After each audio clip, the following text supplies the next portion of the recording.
The power of Christ compels you.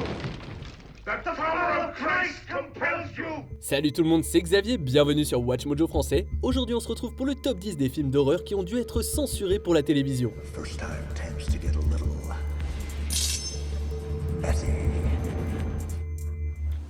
Numéro 10, Les Dents de la Mer 4.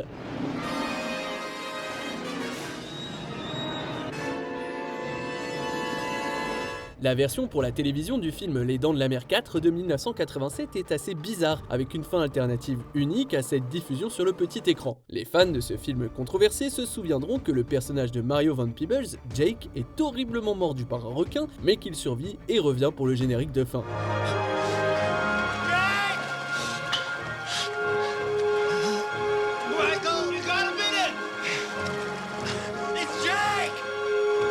La version télévisée a heureusement corrigé ça en utilisant une version modifiée / censurée de la morsure de Jake et en ne faisant pas remonter Van Peebles de sous les vagues. Cependant, la destruction du célèbre requin rugissant à la fin est en fait assez sanglante grâce à un empalement intense. Cela remplace une séquence d'explosion sans doute plus graphique qui conclut la version en salle, ce qui constitue peut-être l'un des rares exemples où les modifications apportées par la censure ont amélioré la fin d'un film.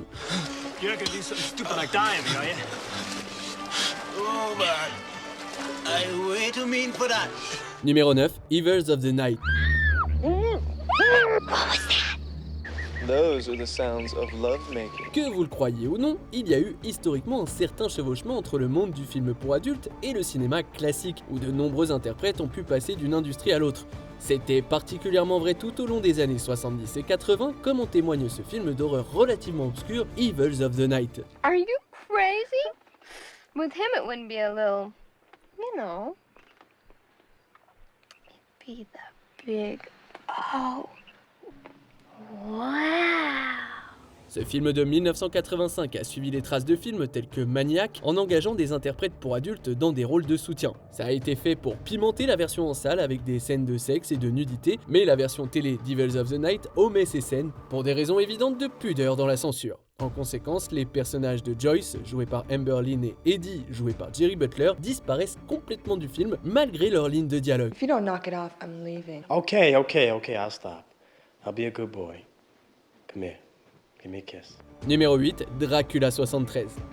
Peter Cushing stars with Christopher Lee in Dracula, AD 1972.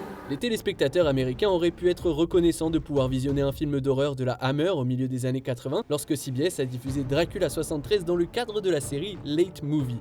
Ouais, reconnaissant, du moins jusqu'à ce qu'ils réalisent que ce film, autrement permissif de la série Dracula de la Hammer, a été amputé d'une grande partie de son contenu sexuel et de ses fraternisations coquines.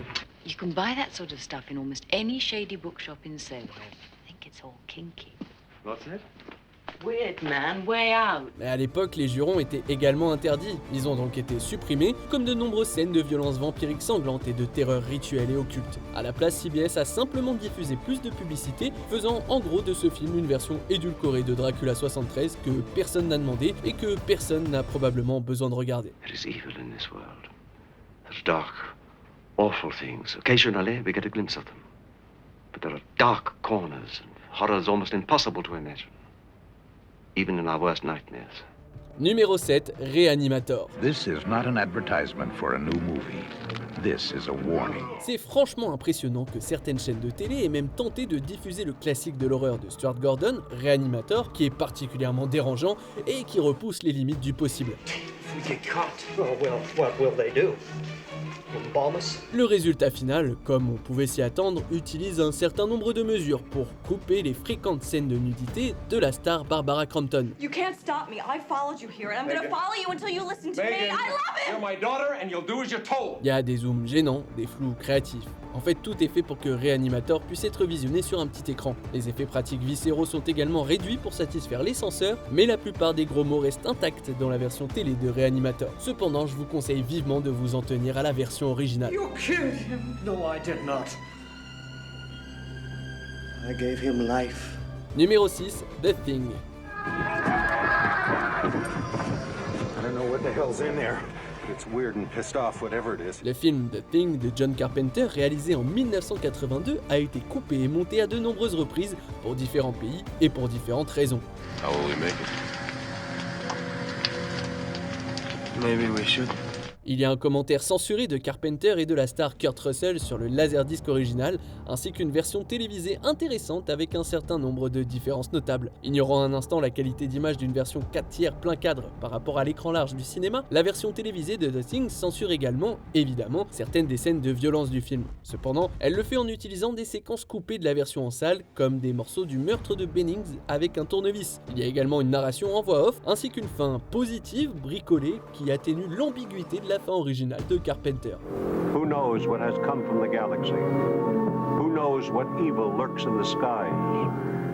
Beyond God. Watch those around you. For who knows what today, tonight, or tomorrow will bring. Numéro 5, Freddy contre Jason. Freddy Krueger here, and you're watching the original Nightmare on Elm Street on Spike TV.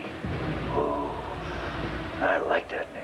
Spike. La série des Vendredis 13 est tristement célèbre pour de nombreuses raisons, notamment la façon dont la MPAA a traité certains des derniers volets, comme les parties 5, 6 et 7. Freddy contre Jason, sorti en 2003, bien qu'il s'agisse également d'un film de la série Les Griffes de la Nuit, a tout de même subi les foudres de la censure lors de sa diffusion à la télé.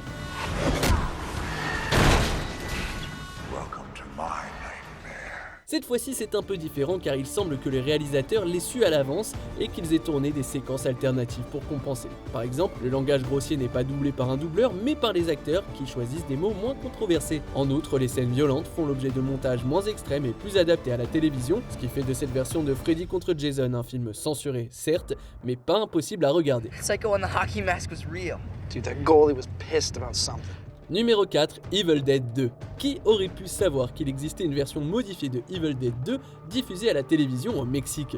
Certainement pas moi, et cette version du classique de la comédie horrifique du réalisateur Sam Raimi n'est rien d'autre qu'intéressant.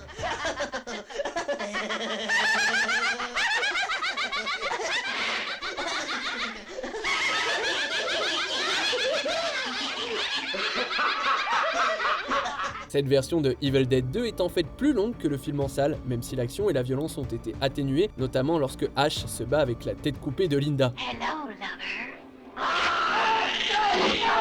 La version télé mexicaine ajoute des scènes qui ne figurent que dans ce montage, comme celle où Ash essuie quelques larmes en se souvenant de Linda, ou la scène dans la voiture où il mange des céréales. Cette version affiche même à l'écran qu'elle a été sévèrement modifiée pour la télévision, alors au moins on est prévenu.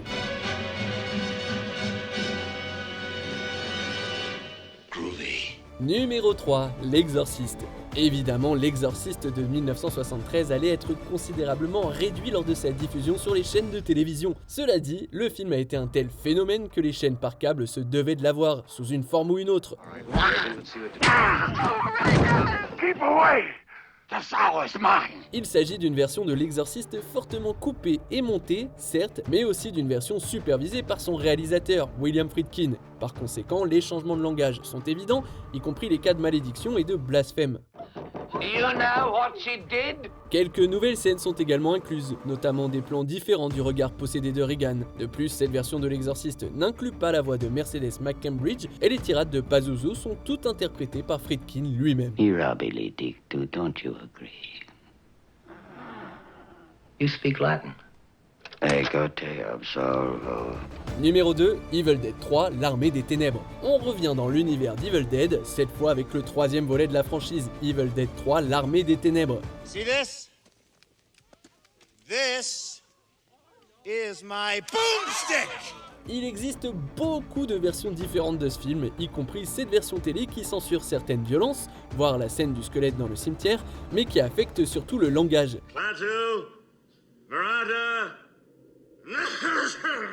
Cependant, cette version de Evil Dead 3 l'Armée des Ténèbres contient quelques séquences exclusives, telles que des prises de vue prolongées de Ash à l'intérieur du moulin. Comme la version cinéma, cette version présente également la fin du supermarché, avec Ash de retour dans le présent, au lieu d'une fin plus déprimante, j'ai dormi trop longtemps, avec Ash qui ne parvient pas à rentrer chez lui. Oh God! No! No! I slept too long! On arrive presque à la fin. Nous publions de nouvelles vidéos chaque jour, alors avant de continuer, abonnez-vous et activez la petite cloche et les notifications sur téléphone pour ne rien rater. Numéro 1, Halloween, la nuit des masques. Michael Myers is the most dangerous patient I have ever observed. Doctor, there is no diagnostic evidence to support that statement. Il s'agit peut-être du plus bel exemple de censure d'un film d'horreur et certainement d'un montage réalisé pour la télévision que tous les fans d'Halloween se doivent de regarder. En effet, ce montage du classique de l'horreur de John Carpenter omet les scènes de nudité et de sexe de la co-star PJ Soles, mais nous offre en échange des séquences intéressantes. Laurie, stop worrying. It was Steve Todd. Dans cette version, des scènes ont été ajoutées avec un jeune Michael Myers et le Dr Loomis, ainsi que des séquences qui relient ce film à sa suite. Étant donné que les scènes de cette version télé ont été filmées pendant la production de Halloween 2, qui a également été censuré pour la télé, ce Halloween fait référence au lien familial entre Michael et Laurie Strode. Dr. Loomis, have they found him yet?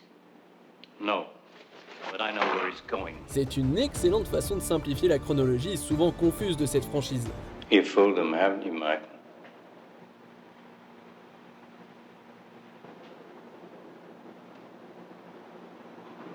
But not me. Est-ce que vous aviez déjà vu l'un de ces films dans la version télé avant de voir le vrai film? Que pensez-vous de notre sélection? Dites-le moi dans les commentaires et checkez ces autres super vidéos de WatchMojo français.